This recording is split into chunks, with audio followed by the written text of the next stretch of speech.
Gluten-Free Keto Coconut Cheesecake. Let's start making the cheesecake. Roasted walnut.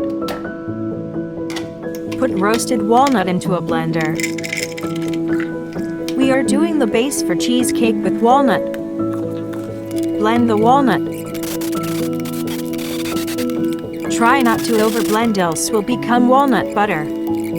Put in melted butter. Put in some salt. Put in 1 teaspoon of vanilla extract.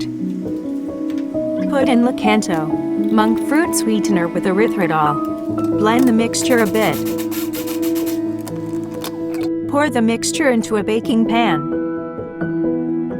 Put in fridge while preparing for the cheesecake. Cream cheese. Put cream cheese into a mixing bowl. Put in sour cream. Put in 2 eggs. Put in Lakanto, monk fruit sweetener. Put in some salt.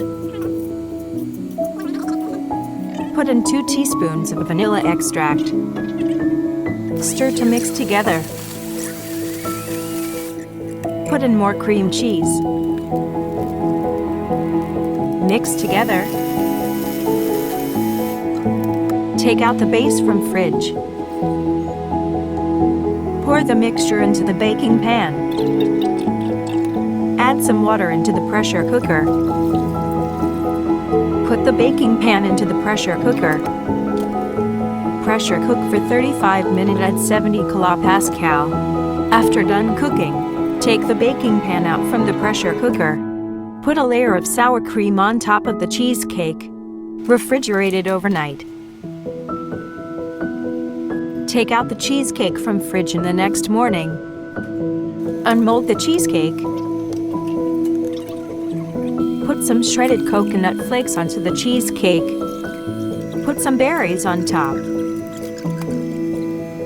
Gluten-free keto coconut cheesecake.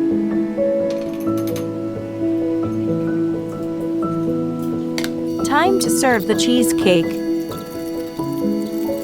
Creamy and delicious. Ingredients: cream cheese, sour cream, 2 eggs, walnut, berries, coconut flakes, butter, vanilla extract, salt, Lakanto.